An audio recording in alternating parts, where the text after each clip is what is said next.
Republican Senator John Kennedy from Louisiana. He sits on the Senate Judiciary Committee, of course. Good evening, sir. Good evening, Ed. Last week you called this an intergalactic freak show. Where are we tonight? It's an intergalactic freak show on steroids.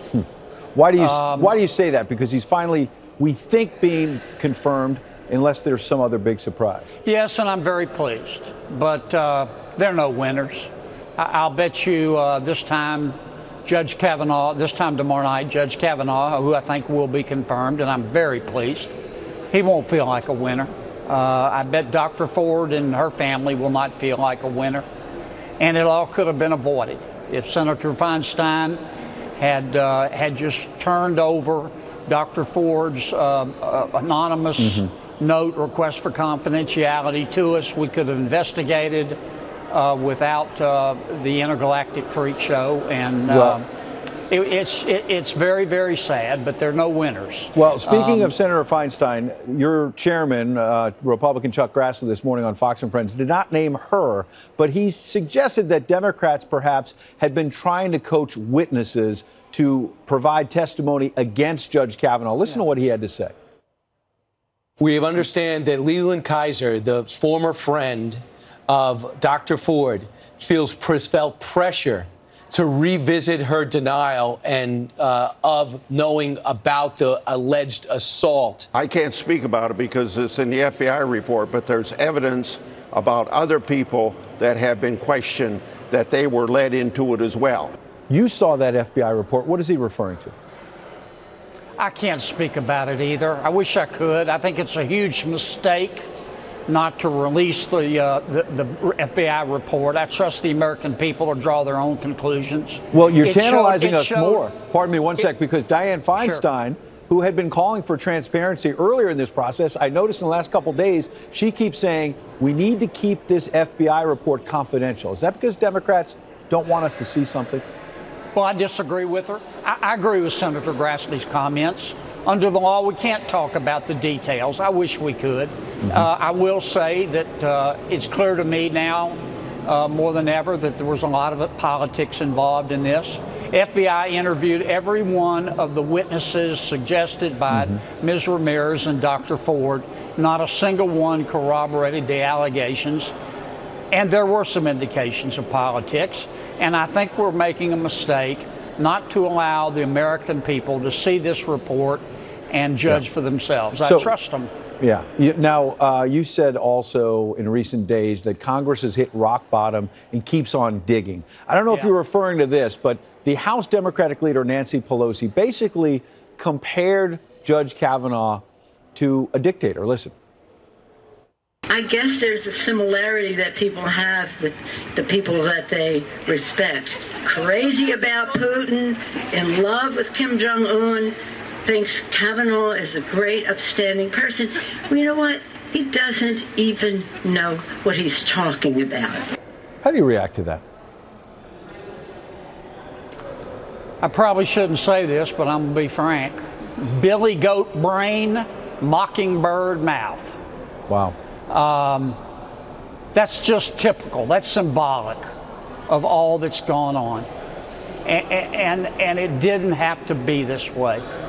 But there's some high points, I guess. I'm so pleased that such as like what? Let's give a positive thing. So what do you think is positive? I'm so pleased that Judge Kavanaugh, I think, is going to be confirmed.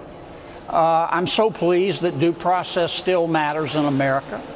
I'm so pleased that there's more awareness about sexual violence in this country because it's real. It's absolutely real. In fact, you said the other day there's no room in this country for creepy old men or creepy young men, but you said this is also not a country. This is not America without innocent until proven guilty. That's right. I mean, some of my colleagues have advanced the idea that you're morally tainted if you don't automatically believe the accuser. Yeah. And that's wrong. That's un-American. You're morally tainted if you don't treat both the accuser and the accused with fairness and with respect and with due process. So this process, I mean, finally, we decided that people were going to have due process, but in terms of the whole episode, if our founders could have envisioned confirmation being like this, a couple probably would have stuck with King George. It's been an embarrassment.